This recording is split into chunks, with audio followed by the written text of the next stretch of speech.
Hello. Hello. I love the hoodie. Oh, thank you. I just made it this morning. You made it just this morning? Dang. Yeah, with my Cricut. I've been wanting to get one of those. I could send you some. I was like thinking about making a store or a 20 store. I think you should, because I have a couple other people I think too. Yeah, I was just looking for the designs because I really can't find like sweatshirts at $4.20. Yeah, let's say what you say. I appreciate that. So thank you for lending your creativity. So I don't have any questions. I'm just gonna roll my brain. So I'm Courtney. I have muscular dystrophy. I survived a stroke in college, and now I'm a graphic designer. So if you want to introduce yourself and tell my audience about you. I would love to. Thank you, first of all, for having me on. It's really cool. I've seen you on TikTok, and then I made the jump over here. Like, you're amazing. So I'm Tawnie, the NeuroMermaid, and I had a hemorrhagic stroke when I was 28. It went misdiagnosed for a week because of being 20, so young. And that was because of a ruptured brain aneurysm. So that was in 2016. And then this year, so 7 years later, on we call it anniversary, we found I had another brain aneurysm. So I had another brain surgery. Oh my God. So kind of, I know what a lot of us, like people say, oh my God, your worst fear. I think a little bit of manifesting, because I kept saying I could have another brain aneurysm. I could have another brain surgery. And I used to say, so I don't say that anymore. I say, too. Right? We're done with those. Like, we're healing and we're thriving now. I used to say surviving a lot, and I'm trying to get out of that habit of like, I'm not just surviving. Like, I am thriving. I'm healing. Right. Yep. Wow. So it's funny because I had that stroke in 2016, that December. Yeah. Ooh, so that's a bad year. I know. It's going to be 7 years like next week. So how, I know it's always, some people call it a stroke anniversary. Some people call it their life anniversary, their anniversary. How do you feel about it? Because I know it is a sensitive topipic. Yeah, I celebrate. I just like to celebrate. It was a fluke. No one knows what happened. And of course, I don't really have like a diagnosis what happened. I know that I had a stroke, and I'm paralyzed in my arm, on my right arm. And then I had aphasia for like 2 years. Yeah. In just the 2 years, I'm sure you get a lot of people early in their recovery, and that stupid thing they tell you, you're going to get as good as you're going to get in 6 months. So you, in your head, I tell every doctor, any therapist, anybody I meet, I'm like, don't say that shit. Don't get rid of our hope. And I go, I know I put myself in a lot of pain because I pushed through so much because you gave that deadline. Yep, that year. I totally relate. I tell people it's not a year. Doctors don't know what is happening in your brain. It is a daily struggle. Like, I didn't get better that year. Like, I don't really find that I did something to get so much better in that year. It was a hard year. It was the toughest year. But yeah, I think I was scared in like 6 months, and then 6 months after, I'm like, I'm not gonna worry about it. Whatever happens tomorrow, it's gonna happen. So I totally relate about that quote that they tell us. It does. That's why I'm grateful you and so many survivors continue to talk about it, because And like you said, it wasn't just one thing. Like, I know people are like, what did you do to get back to? I'm like, it's a million things Yep. all the time. But most positive is just, like you said, gratitude. And I love that you celebrate, because that's how I feel. I go, we got a second chance. I look at the statistics. We should not, like, so I don't believe. I go, there's some reason we're still here. Yes. So if I can just help somebody else not feel, they don't know why it happened. Like, I get that. So, you know, I wasn't like nicotine. I did not smoke that. I do use cannabis. I didn't have high blood pressure. I was not, you know, any of those signs. They told me, they go, you were just one of the unlucky ones that it decided to pop. Like, that's just the facts. And, you know, second aneurysm, you know, I was like, did I do something to cause this? Again, no. I like to think of it as my second aneurysm was right by the first one. So I think it was one huge, and they just maybe missed a little bit. And so they had to go back in for a second time, is how I How did you know about the second one? Did you just get a like MRI? So what's interesting is I did notice my equilibrium being off. Luckily, I was doing yoga every day. And all of a sudden, it just started becoming like real weird and hard. And it was giving me headaches. And so I told my doctor, I go, the only other time it was like this was when after my brain surgery. So like, and they're like, no, they did all these tests. They sent me to an ear specialist. I got ear, like, stuff blown in my ears, my eyes, all these things checked. But simultaneously, it was also I was supposed to get scanned in 2 years, but because of COVID, it was 3 years later. So 3 years I had not been scanned. So we finally got the results of that. And that's when they go, you have another aneurysm, and my coils were slipping. So wow. So they went in and, you know, did the surgery. Luckily, I did have, they didn't have to do a craniotomy. I had through my groin. So both surgeries were a coil. And my coils were slipping, just so nobody out here is like, oh my God. My first surgery, because I was misdiagnosed for a week and I was bleeding for a week, they told me, you have half done brain surgery. We couldn't put the stent in. So the first 6 months after my first brain surgery, I was getting scanned every month to see if things were holding.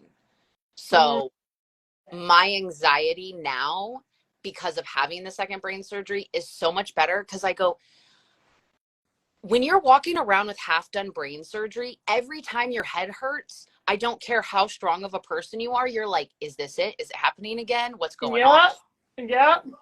And then that exactly happened. So like, to actually live through that and know, and like, there were a couple, luckily we found the aneurysm in May on my stroke anniversary. And then by pure luck, because, you know, trying to get into a specialist, trying to get into a neurosurgeon, good luck. You're months out, maybe a year. Some miracle, I was flying to Ohio to be with my family, and my doctor, I called them and was like, do you have any appointments? And they're like, we can see you Wednesday. So I saw him, and then he goes, it's not like an emergency, but it's definitely something we don't want to wait on. And I was like, okay, well, when's the next available? Like, you tell me my brain is something wrong. Like, we're not messing around. So luckily they were able to do it June 12th. And I think, I don't know if you're into numbers, but it's interesting. I didn't get to pick any of my brain surgeries, obviously. No. We didn't pick that date. And it was 5/12 was my first brain surgery, and then 6/12 was my second brain surgery. Oh, wow. And I'm born in December, so the 12th month of the year. 12's on. Wow, that's interesting. Interesting and just weird. Oh my God. So how did you feel after your first brain aneurysm? Like, did you go to rehab? I had physical therapy. I was really lucky in the hospital. So many of the things I tested out of which was great. It was really mostly the focus was my eye was crossed in. Okay. Like, I remember when we went to leave the hospital, my mom was like, "Are you sure we're okay to leave with her like that?" Like, she's like, "I don't know about that." And they're like, it'll go back. It'll be okay. Wow. So I was extremely lucky that I did physical therapy. My eye crossed back in within like a month. Wow. I wasn't lucky with this fact that I was working in special education and I was not at that school long enough. So basically during my recovery, they were like, you have to come back to work or you will lose your insurance. You don't qualify for FMLA. You have used up all your sick days. So I had to go to my doctor and I seriously had, he wrote like, this is against doctor's orders. She can only work for 5 hours. Right. Was because I mean, I was so sound sensitive. I was light sensitive. Yes. So Yep. in a school, And, yeah, people don't talk about that. they don't talk. I mean, I know everyone thought I was trying to be cool. It's like, I wore sunglasses all the time because Me too. Yeah. And the and sound. Even now, I mean, clubbing and like just going to even restaurants that like have like loud music. I'm like, can you turn down? Like, I need to talk. facts. I'm Yeah. still not as good. I do think because I went back to work at the school and then I developed this unhealthy relationship of, well, if everyone's just going to make me work and I'm going to be in pain all the time anyways, I might as well just work and pay off all my medical bills. So Yeah. I back to both jobs and Oh my gosh.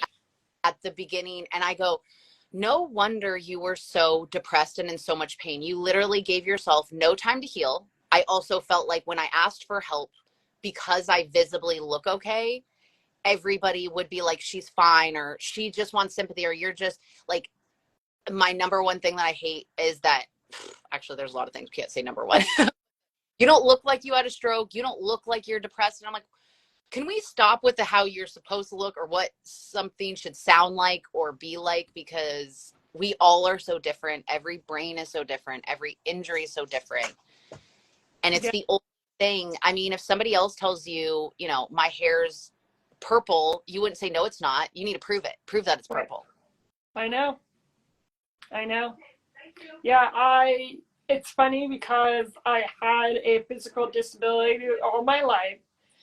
So when I had an invisible illness, I was like seeing what people would say and what they would, you know, think about me, and it's interesting. It was a really hard experience because I was in college, like I was out of state with, you know, my college friends and they were going to class and I'm like, I want to go to class, but I can't even smell. Like I can't even spell. Like that was another problem that I didn't know about until rehab because I wanted to text my best friend, I'm okay, I'm in rehab, and then I'm sitting on my phone, I'm like, oh my God, I can't spell. And I was just, I didn't even know that people can have that. And I'm like, wait, I can't spell like, you know, the simplest words. So that was mind blowing. I'm glad you talk about that because I know some people with aphasia and when I had it, like everybody is like, I didn't know that you dealt with it. Mine was, I could not think a lot of the words. Like I would be trying to say it, Yep. and it, you know, like uncle. I remember that was the one that made me cry because I'm like, you know, the person, and my mom's like making all these guesses. Like, no. And it is a eerie feeling when you're like, I know that I should know this and I don't.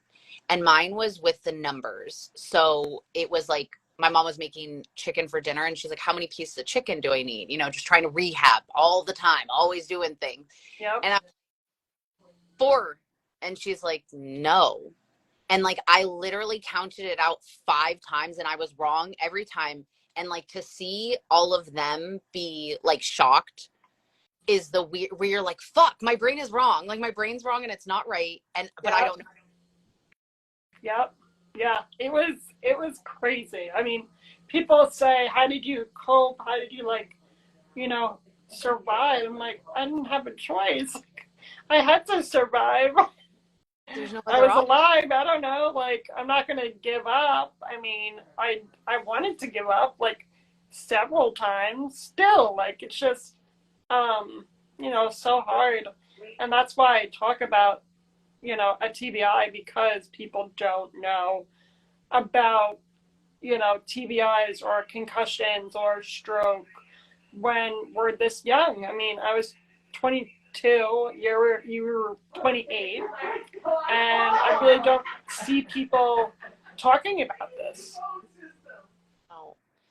And I mean, like you said, concussions and TBI, so many people are affected by it and they don't know. And, I didn't know that depression was very common with it. All these emotion regulations. I know. They were so worried about me burning myself in the shower, not being able to temperature gauge. Right? But nobody told my mom, like, hey, she's going to be so depressed that you're going to, like, yeah, I got it. I feel like it's so important to talk about that because I literally just thought I was crazy. Like, I was like, I'm grateful to be alive, but I'm so mad. So mad, so angry, and so sad. And I was in victim. Why me? Oh, me too. For like 6 months. And then I would cry every day. And my mom was like, you don't cry. This is so weird, because my child, like, I lost my dad when I was 18.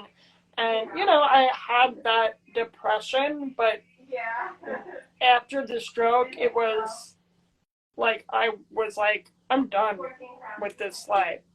Mom's like, wait, that's so interesting, because like you survived your dad dying, and it was sad to see my mom's like reaction, because I was just so done with this world.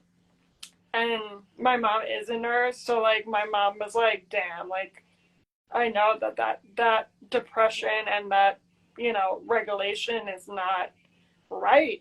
But again, you said, like, we have to live, because we signed up for classes or jobs, and it's just like, whoa, like this world is just so fucked up.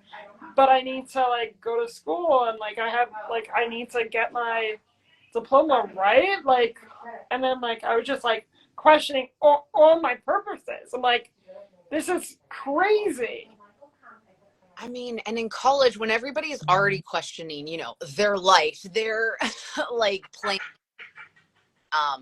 I was applying for my master's speech college, and it's interesting because the other area, when someone told me I couldn't do something, I was like, oh, bet, watch me. That's me.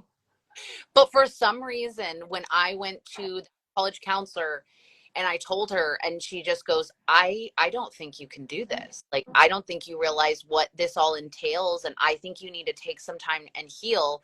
And I mean, like, immediate waterworks. And I was so embarrassed because I used to not cry in front of people. Yeah. Oh, me too. Absolutely. Ever. But now, I mean, if you didn't know me, you would think I'm pregnant. Like, I will cry at a commercial. Yep. Like, happy tears, I cry sad tears, I cry tears when I'm frustrated now. Yep. Like, waterworks. Yep. And they came out, and I just came running, and I like called my mom. I'm like, Mom, and she goes, who said that? I'm gonna go up there, and and I go, Mom, I'm in college now. I can't have my mommy coming up and yelling at them for me. Like, but now I look back and I'm like, hell yeah, I should have. Hell yeah, I should have asked for help, and I should have asked for people to advocate for me, because I was not emotionally equipped to handle what she said to me. And how dare her tell me that I couldn't do something. So yeah. When I hear other survivors who like continued, I'm like, you're healing my like my part of me that didn't continue. Absolutely, me too. Yeah, and I was very upset that I had to drop out of college for years. I think like 5 years, because I did the work and I was a junior, and I'm like, I did the steps, like, Mom, I like have credits, and I didn't want to waste that time. But when I had the stroke, I was just like, I don't want to be like I went to school for psychology, and I was like, I don't want to even do that anymore. Like, I'm done with people. Like, I have to focus on me. Yes. Like, Yes.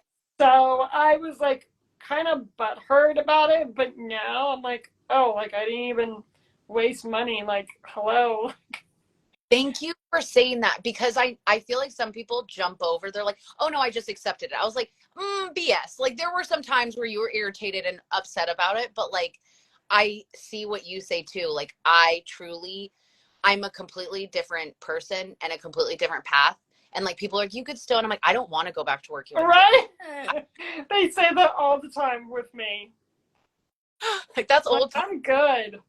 But like you said, I want to focus on me and my health.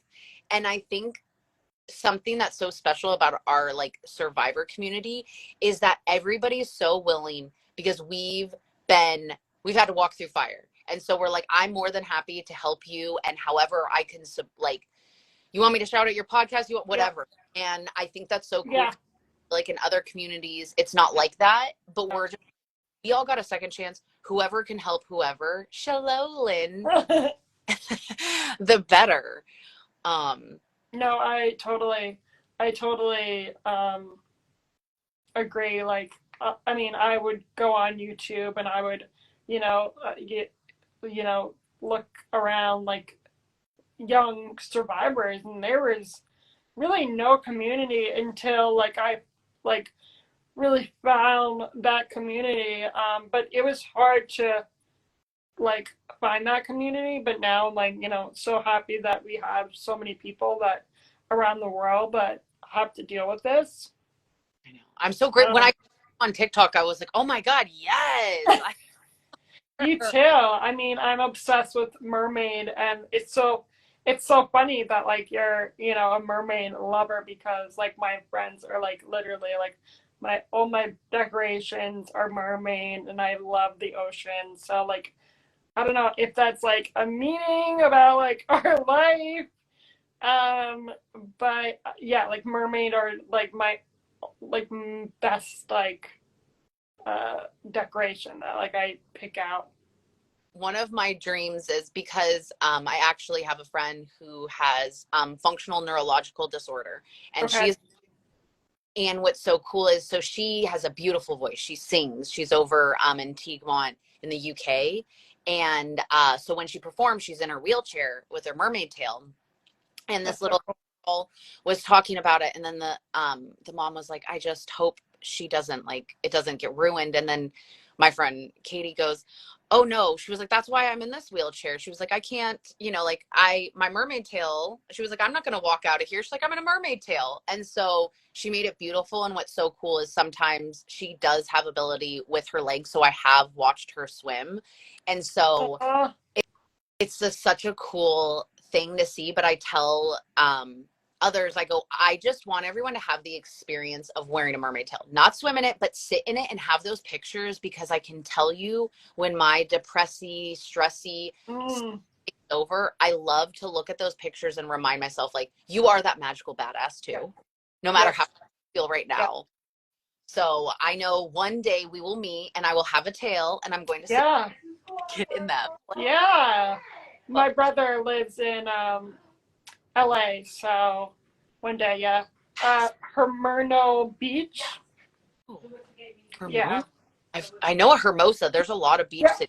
That more southern, like southern, Okay. Yeah. I've been to California. I love it. Like I love it. I went to Joshua Tree. I went to Newport. I love Newport. Oh my God. Bougie as hell. I'm like, Mom, let's go. Let's move here. Mom's like, yeah, this is $1 million mansion. They're stunning. They really are. It's so pretty. But And I love California because obviously the weed and the dispensary. Oh my God. That's like a candy land. I know. Have you been able, because what is it legal? Yeah, it's legal. Yep. Okay. But we have a recreational medical. Weed is my like medicine. You know, I'm on so many medicines, but I think not having the weed, I don't think I would be positive and outlook and, you know, grateful, because obviously the stress of having a brain injury and muscular dystrophy, it is a lot. Um, and with muscular dystrophy, um, we really don't eat because we're not hungry. And I had this really terrifying moment in college before the stroke, that my stomach like closed up because I was not eating enough. So I was not like, I didn't really smoke like weed in high school. But yeah, I just had this like totally like rare form of whatever thing that happened, and they wanted me to put a feeding tube, and my mom was like, well, let's try like marijuana. And we didn't have like the cards, like that was long. um so I actually got a pack like vaporizer.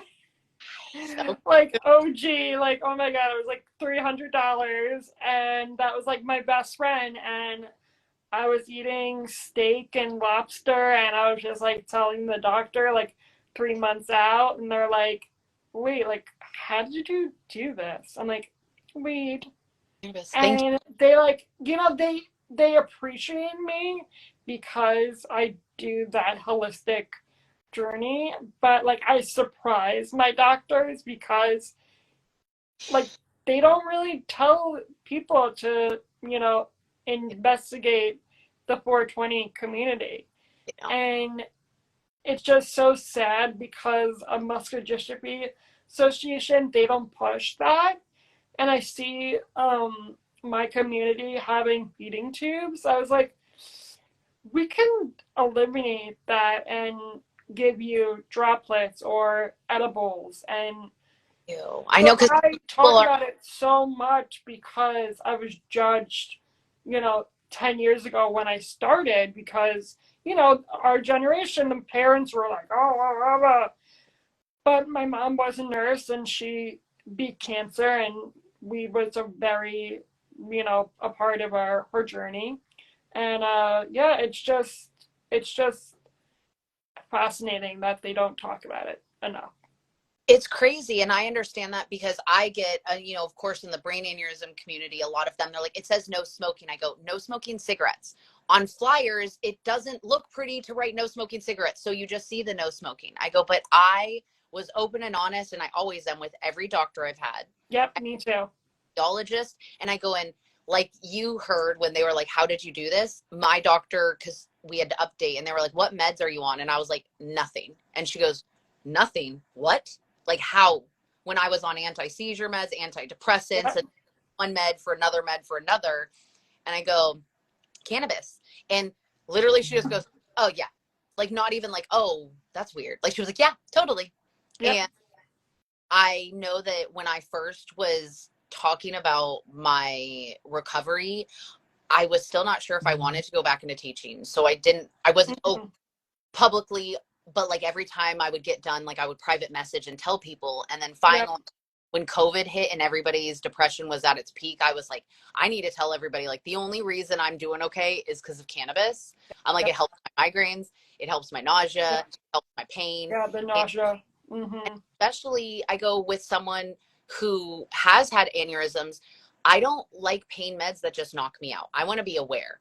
I need to be aware of my body. I need to know if the pain gets worse or not. So for me, cannabis has been a way that I can, like you said, there's edibles, there's different things. Cause I know some people are like, I can't imagine smoking, or I don't want to. And I'm like, oh, you are behind if you did not know. I go, there's lotions. Like if you got a part that hurts, like we can just rub it right on you. I love the lotions. Right on. They are my savior. The nerve pain, because the stroke, I have nerve pain, and in the winter, you know, in New York, it gets really cold. So I just put the THC cream on my shoulder, and it does it. And people don't talk about that. It's so weird. They don't. And it's I know, I feel like it's like frowned upon. I'm like, why not? I mean, And I always tell people when my trouble was a lot with sleep, I go, why are you so quick to give me an Ambien? But when I tell you I just use cannabis, you're like, the devil's lettuce. I don't know about that. I'm like, okay, people are cars and Ambien and doing crazy things. So no thanks. Yep. Yeah, exactly. So I don't know. It's just a funny, way of life. And I think that when we advocate, people really see the difference. And that's why I advocate for it, because I was judged and, it's just not talked about. That's why I talk about this and my stroke. And, my stroke happened, you know, no, oh my God. 7 years ago, I didn't have caffeine today. I didn't have a coffee, so my brain is overdrive. But yeah, I really don't talk about the challenges enough.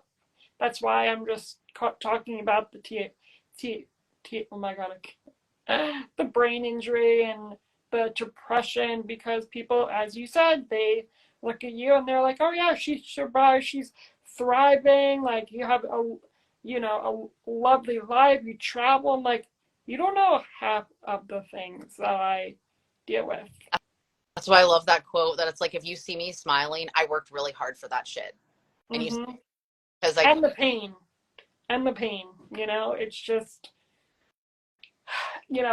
it's a very hard, you know, decision, and moving forward and having this, positive outlook. I think I see my friends when they are having challenges. I'm like, let it go. Just don't think about that. And I really forget that they didn't have a what they call a death experience.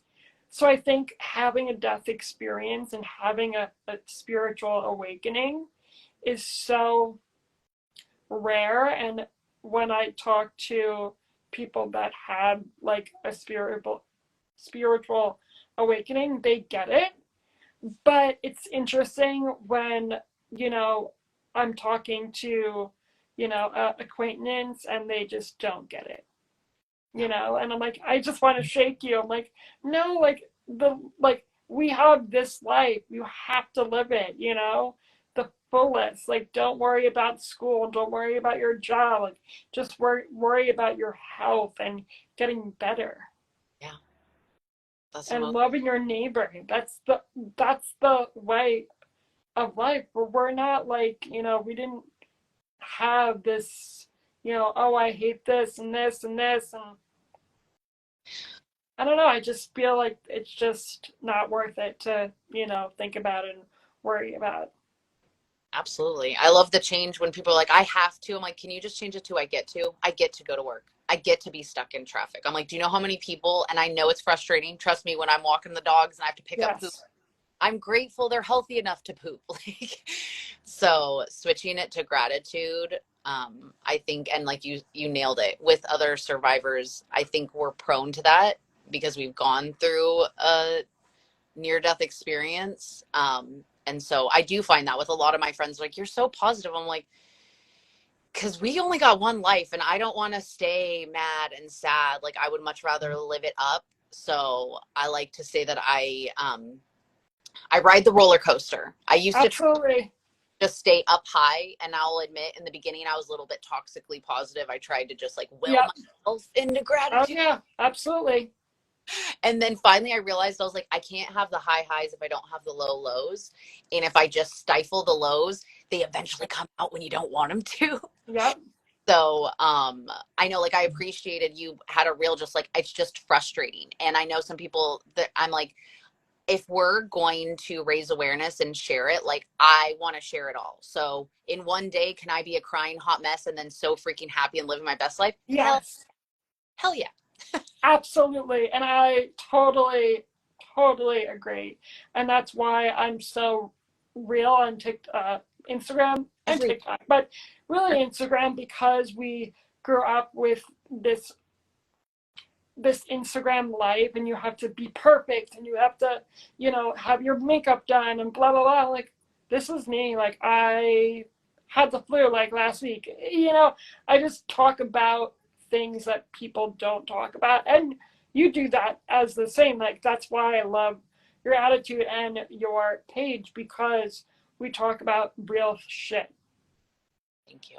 That's a huge compliment coming from you. Like, that's why I was like, oh, thank you. I'm going to savor that. No, I really enjoy it. And I love this community. And growing up in Long Island, I mean, it's a huge island, but I was only like the only person that had muscular dystrophy. So I didn't have any community until the stroke. Yeah. Yeah. Like, because I went to you know, able-bodied school, so I was the only one in the wheelchair. So it was kind of like I would hide my disability because I was just prone, like, to just hide it, because like I didn't have this community that is so like positive and talk about the challenges. So I just would hide it in my Instagram, and I would just hide my disability. And then after the stroke and when I was in rehab, I'm like, fuck it, like, just do it all. Like, you can be an able-bodied individual and you can have, you know, your North Shore life, and you can be a disability advocate, and you can be a stroke survivor advocate. Like, you can do all of this. I love how you said that. Yes, you can do it all. Like, don't, you know, that's why you were saying, like, don't, like, doubt my, you know, my future. Like, yeah, we can go to school, we can fucking have a master's. Like, it doesn't stop us to do it, but the stress, the stress is, that's the key part. And my best friend is doing her PhD in psychology. I love her. And she's like, Corey, you should really go to school and finish your degree. I'm like, Juliana, I love your idea, but I don't want to deal with the stress. Yeah. And I think having the stroke, stress is my key when I'm freaking out. Like, when I have arguments with my brother, like, I can't express because of the aphasia. So I get like so like locked and loaded, but I can't like express what I'm thinking because I'm just so furiated in my brain. And people don't talk about this, but I'm just going to talk about it because it's really real. And, you know, stress is like my like nemesis. So I don't want to deal with that stress. I love to educate myself. I do it all the time on YouTube. I take my master classes, everything. But I don't want to like put stress in my life again. Beautifully put. Because I noticed that, especially with the second brain surgery, is like, I'm just like, you know, I don't want to do that anymore. And like, I don't want to stress myself out. I was like, I know they said I didn't cause the second one to happen. I'm like, but I mean, I slowed down a little bit, but not. I go, so I need to learn, like, you don't do all those things. Right. And we have so many, like, we have time to do whatever we want to do. And I don't think we should stress about, I think, like, having this Instagram perfect, you know, white picket fence. I'm not on that path anymore. And I remind myself, it's your age is a number. Who cares that you're not married? Who cares that you're not having a kid? And it's okay. We're doing our own thing, and people have their paths, and that's okay. And I bet, like, you probably have, I look at so many things, I'm like, I would have never done that. Like, I wouldn't have became a mermaid if it wasn't for my stroke, because I wouldn't have been on bed rest, stuck, bored in YouTube and found them. And then I wouldn't have had, and I tell people, it's not necessarily, because they're like, you're just so, I go, no, my confidence took a huge hit after that stroke. down. Huge. I go and I'm still repairing how I talk to myself. Yeah. Like, but my self-worth has gotten, I realize I'm like, we are all here for a reason. We all have a different fingerprint. I don't care what, if you're like, no, not me. Yes, you are an unrepeated miracle. There's nobody else with your fingerprint. It's you that can talk the way that you can talk. So even if you don't have to go through these crazy things that we have, but that to have the kindness and to just put yourself out there and be raw. Like, I'm sorry, but the people's Instagram, when I go to your Instagram, if it's like a perfect little grid, I'm like, who the hell are you really? Who are you? I'm following them. I'm literally on my mute era literally this week. I was like, I don't fuck with you, so I'm gonna unfollow you. You know, it's like that confidence that we have, like, it's just not worth it. Like, if you're not like, you know, supporting my business or my journey, I don't want to really see you, and that's okay. But that's what's so awesome. Imagine in real life, like, you know, people, like when you're in line and there's someone rude, imagine if you could just mute them or like unfollow. I know. You're like, you're out of but true. And I go like, because my mom teases me sometimes, she's like, you know, that doesn't work in life. And I'm like, but it does, because I work from home. I go, so I really can. Me too. Protect my bubble and protect my peace. And why wouldn't you? Why? I'm over this, like, well, you have to do that. Like, actually, no, you don't. Like, this year I wanted to go see my family for Thanksgiving. I was packing for it. I started getting overwhelmed with everything, and I canceled. And old me would have been like, you can't, you're going to miss out on the memory. You're going to blah, blah, blah. And I was like, no, you are not missing anything. You're exactly where you're meant to be. And you know what? You can see them a different day when it's not absolute insanity that is going to give you a migraine. I did the same thing in Christmas. That is so weird because my brother lives in LA and we went to Europe in September and it was like a crazy trip. It was hell. Like, it was just a nightmare. And me and my mom we talked about it. I'm like, I love my brother, but like that 5-hour journey in the plane, like, I don't think I have the patience in the holidays. Forget about it. And I called my brother. I'm like, I am so sorry. Like, I'm just gonna pass for, like, you know, Christmas. Like, I can come on, in February, but like, I'm gonna pass. And he was like, no, I totally like agree because it's the holidays. But yes, I really, and I was talking to my therapist. I'm like, wow, like, the old me would totally feel regretful and how could I? That's my brother, like, blah, blah, blah. But the stress is not worth it. Not. And I almost used to feel like I had to prove that I was okay and that things were back to normal. And so I would make myself go places and do things and, and I know everyone's just trying to be nice, but you're like, I'm going to leave. And they're like, no, stay a little bit longer, stay a little bit longer. And like, I just know myself, I am a recovering people pleaser. Yeah, so me too. I had to learn, I have to I have to. And luckily everyone is very supportive around me. Yes. I think I heard some other survivors were like, I kind of like it because now when I say I can't go places and I just say the stroke, everybody drops it. They don't keep pushing. I know. I do that sometimes. Listen, I know. My mom gave me grief about that. She goes, you can't use it as an excuse. And then I came home and I heard her on the phone. She's like, well, I'm so sorry. I've been dealing with my daughter and she had her second brain surgery. I said, hey, you can't excuse if I'm not Oh, man. No, but the stress is not worth it. I wish that people, that book, like, Your Body Keeps the Score.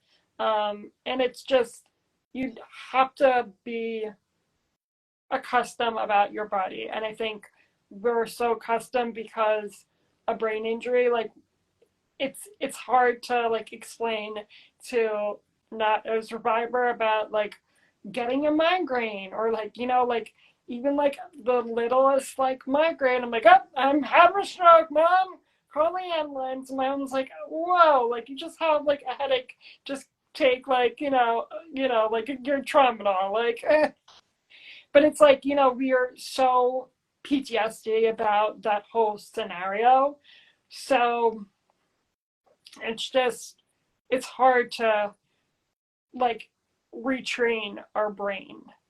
100%. I love that you said that, retrain our brain. Then I would love to ask you, because you actually have like a nurse, like that's Yep. so, have someone who can bounce things off. Yep. So you said like when you think that and your mom's like, you're okay, and then she gives you like a suggestion. Yep. Do you find like that really does help, knowing that you have someone who like has, yeah. Yeah. I totally, my mom was not here, I would not be here, because my mom is so plugged in, because I, had muscular dystrophy, and a rare muscular dystrophy. It's not like, like the SMA. It's not like this rare, it's not the normal muscular dystrophy, and doctors don't know anything. I mean, my mom is like PhD. Like I need to give her a PhD, because she educates my doctors with my muscular dystrophy. So she's so plugged in, and I think not having my mom, I would not be here, because she was my life in the stroke. Like after like I got, in rehab, like I was living with my mom. Like it was just, okay, my mom's here and I have to be here. Like I do not care about anything and anyone except my mom, and she was working and taking care of me and just like doing so much, and not in our home state. We were in Florida, like a random state. So I just had my college friends and that was it. So no family, like nothing. So yeah. So it was like, okay, I'm just gonna live because my mom is here doing it all. And I can't back down. No. And you have many of us who are like watching and being inspired by you and seeing you just show up. And I think that's also what's helped, is realizing like my mess can be my message. Like whenever I feel as, and I'm sure you've had it, the videos where I'm just like, I don't even know why. I record it, I put it up, and I'm like, and those are the ones that Oh everyone's my like, God, yeah. I'm so glad you did Literally nightly thoughts, and I just like, now I just have this confidence. I was like, fuck it, I'm just gonna post it, and then they get so like, oh my God, I feel the same way. I'm like, whoa, this is like crazy. Like having that confidence that like you don't care about anything and anyone, like just post it. It's really liberating. It's so nice. I know when people, I think it's funny because I'm like, you realize I used social media as my like living diary and journal, because they Yep. told me I wouldn't know who I was. Like I Yep. might forget my name and everything. I go, so I put it all out there. So I love when people like, did you know? And I go, I put it all out there for a reason, because I don't care. Because if I can help just one person Yep. not feel as alone and crazy as I did, because all the doctors kept telling me was, I don't know, you're so different. I don't know, you're so different. I don't know, you're so different. Right. Like that. I'm like, could you just, one of you look at me and go, instead of going, I don't know. Like, thanks. I'm so glad I took all these notes to you. And so obviously we're not doctors. I'm not saying that, but Right. I know in the beginning, I just wanted to share because I didn't want people to get misdiagnosed, but I really thought I'm so, Yeah. no one will ever be able to relate to me. I'll never be able to. And then luckily by opening up, I started realizing how many of us have those same feelings. Or like so many times I look to survivors, I can't figure out how I want to say it. And they said it. And like, I mean, I've used so many survivors to send to my family to be like, here, listen to this. Like, this is what I'm trying to say. Yeah. So, Yeah. Yeah.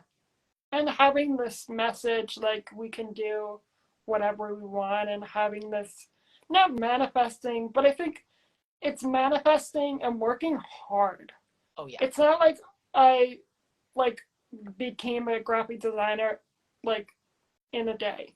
Like I worked all COVID. Like I didn't have like free time. Like I was always in class, like just learning. Like so I didn't really like come like quick, like I had to learn. And having a brain injury, and like I had to learn about coping and having like coping mechanisms and reading. And I love to read because that just takes my mind off of my life. And it's just like having that coping mechanism that we can use and,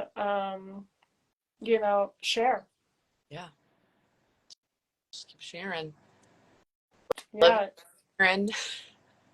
Yeah. And I love that you like replied. I'm so sorry that I didn't even get back to you, but it was like a crazy month. First Crazy. of all, don't say sorry. That's something I'm working on. Everybody I know, me too.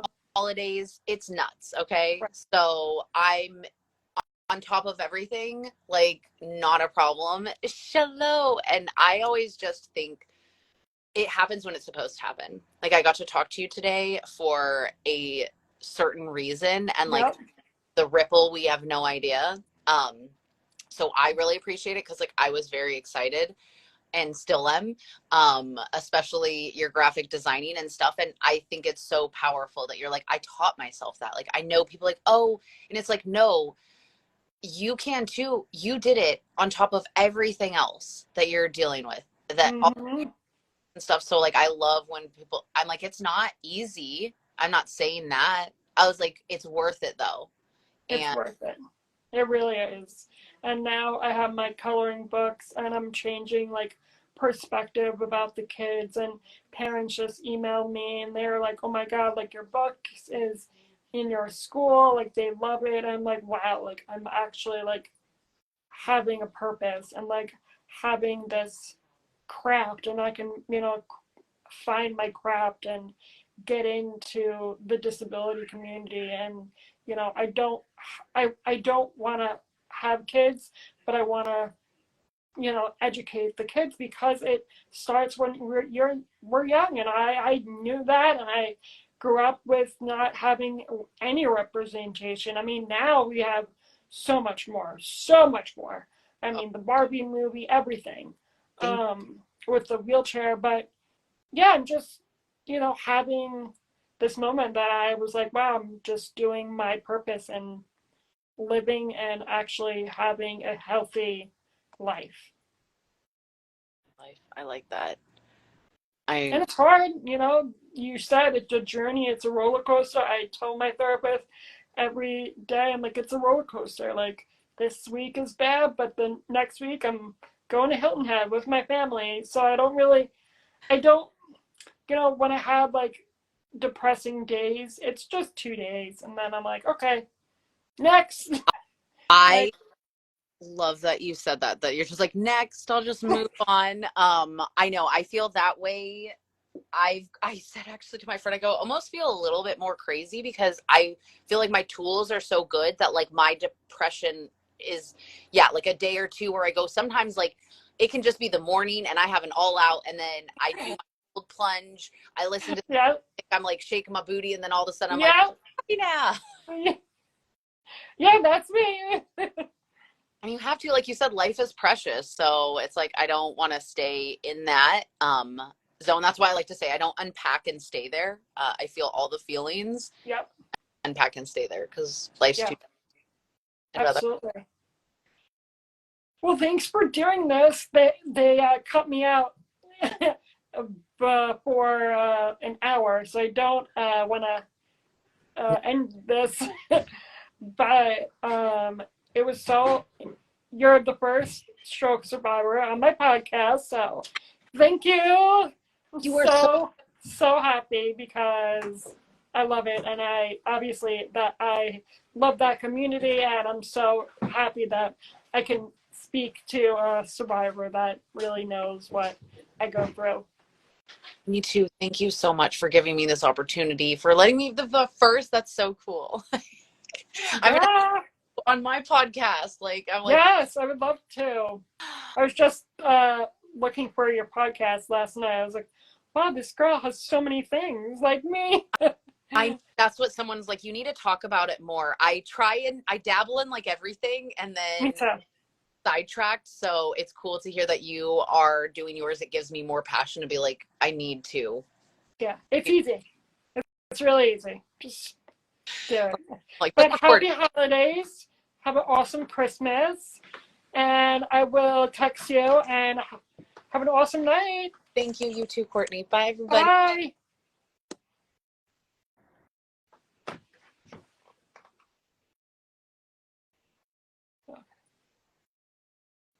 I have a cover picture.